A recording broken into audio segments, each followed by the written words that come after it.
there's one cube, there's the other cube, both in perspective, 2-point perspective. And that's how I get this jack-in-the-box box right here. Okay. On this one, I've extended my vanishing points. Remember that 2-to-1 ratio like we did on the books? Same thing. How did I get that? Once again, I just took, and here is the one vanishing point all the way over here. Here's the center.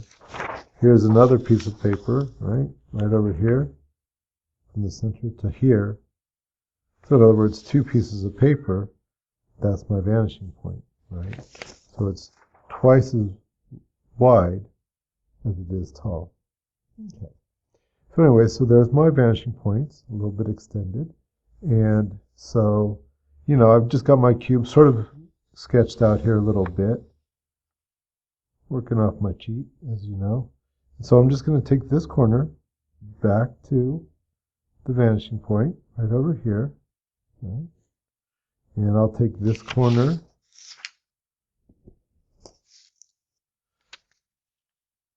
back to the vanishing point. And I know that if I keep this horizontal, then this is going to be a square. With something like this, I might measure. I might say like, okay, here's how tall this is here relative to the edge of my page. Here's how tall it is here relative to the edge of the page. That way I make sure that it's really precise. Because, back in the very first things that we were doing, it was not a big deal to not be, super precise. And when I was originally laying this out, I don't know if I showed this to you already, but, definitely not super precise. There was the first sort of machinations of it, the first idea of the jack-in-the-box. Here's where it kind of started to come to fruition, where I was just, roughly sketching it out. Okay. And yeah, these aren't exact, right? But then, once I get down to it to make my finished drawing, yeah, I want that to be pretty good. Anyways, so that's going back, that's measured, that's across.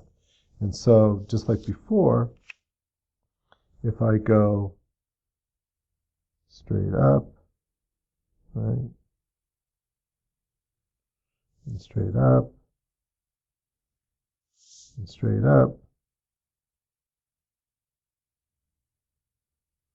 but how tall is it exactly? Well, just like before, what I'm going to do is I'm going to take that point that goes between my vanishing point and the edge of my paper, right? I'm going to mark that. I'm going to go up. So there's this one, make good marks, we can see it. I'm going to go up. And this time I kind of have it more secured down. See if you can see it there. There's that original mark right here, in line with the edge, right? So then from there, all the way back down to my central vanishing point, which is down here, right?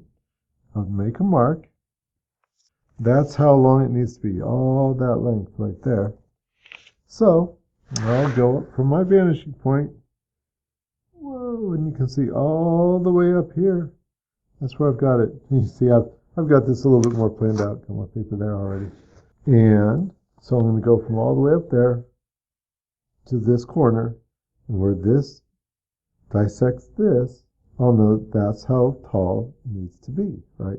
Now, if you've got something that, obviously, this is taller than this ruler. That's why I love these paper rulers, right? Because you can just take it, fold 2 of them up, put one inside the other, and make an extension. Why not? Okay. So I'm lining this way down here with the mark that I've got way up there. Get those 2 things lined up. Right there. And yes, and right here. Okay. And that